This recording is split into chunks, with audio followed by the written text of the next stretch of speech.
Salut à toi cher lecteur et bienvenue dans Warp Zone, la nouvelle émission de jeuxvideo.fr. Souviens-toi, une Warp Zone c'est un passage un peu planqué par lequel on n'arrive plus directement à la fin du niveau en passant par une espèce de monde parallèle. Et ça tombe bien parce que c'est aussi le principe de cette émission, te permettre d'aller plus vite à l'essentiel en te filant quelques bonus au passage.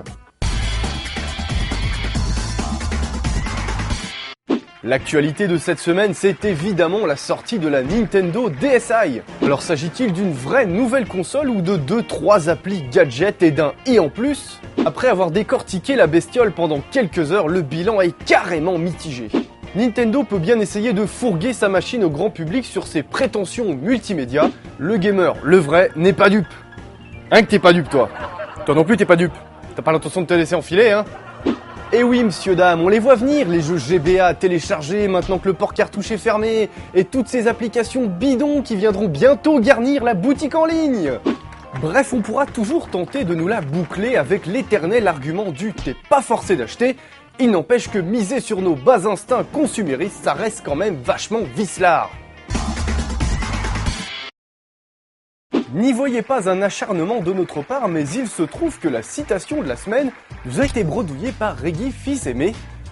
Le président de Nintendo of America, c'est quand même pas de la merde! Et pourtant dans le texte ça donne ça. Nous ne croyons pas que les jeux d'occasion soient dans le meilleur intérêt du consommateur. Nous avons des produits que le consommateur souhaite conserver.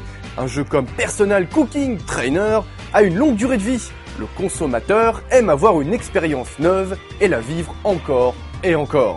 Alors là, il fallait oser, j'ai envie de dire. On en a entendu des vertes et des pourries au sujet du jeu d'occasion, mais alors là... Rendez-vous compte, le bougre ose soutenir que pour être apprécié à sa juste valeur, un jeu doit être acheté sous blister. Un peu comme si le jeu perdait de sa fraîcheur comme n'importe quel autre consommable. En gros, pour Reggie, un jeu d'occasion, c'est un peu comme une paire de vieilles chaussettes refourguées sur eBay. C'est peut-être moins cher, mais c'est quand même beaucoup moins hygiénique. Ah! Putain, saloperie d'occasion!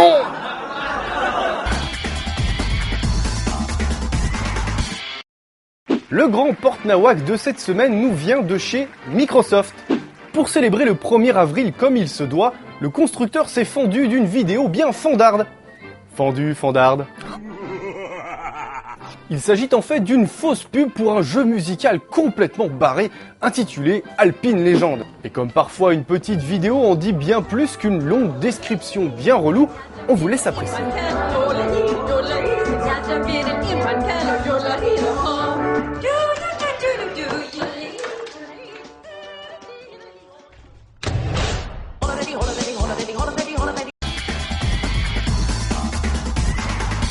Histoire de te montrer que l'on garde toujours un œil sur le contenu que tu produis, cher lecteur. Nous nous ferons un plaisir de mettre en avant chaque semaine une vidéo, un sujet de discussion ou un article qui nous aura tapé dans l'œil. Ah! Gérard, vire-moi ce connard. Ah oui, cette semaine, on attaque avec Alexandre95 qui nous pond un nouvel épisode des petites cascades à la Nico. Une petite démonstration qui démoule portée par un montage astucieux au cours de laquelle Nico Bellic se la joue l'homme qui tombe à pic. C'est court, c'est drôle et c'est pro et c'est à ne pas manquer sur jeuxvideo.tv.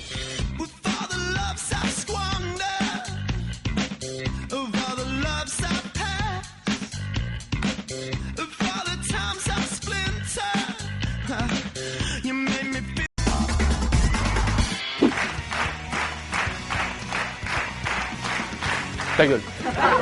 Pour en finir cette semaine public adoré et parce que j'ai autre chose à faire aussi, nous allons nous quitter sur une séquence culte sélectionnée par Bibi.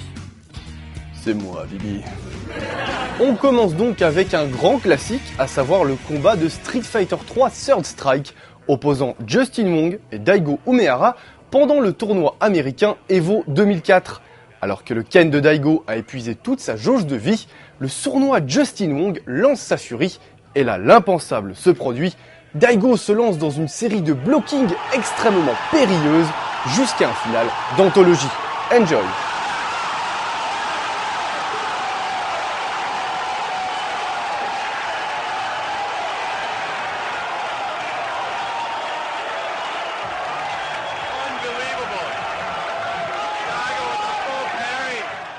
Et bien voilà qui clôt ce premier épisode de Warp Zone.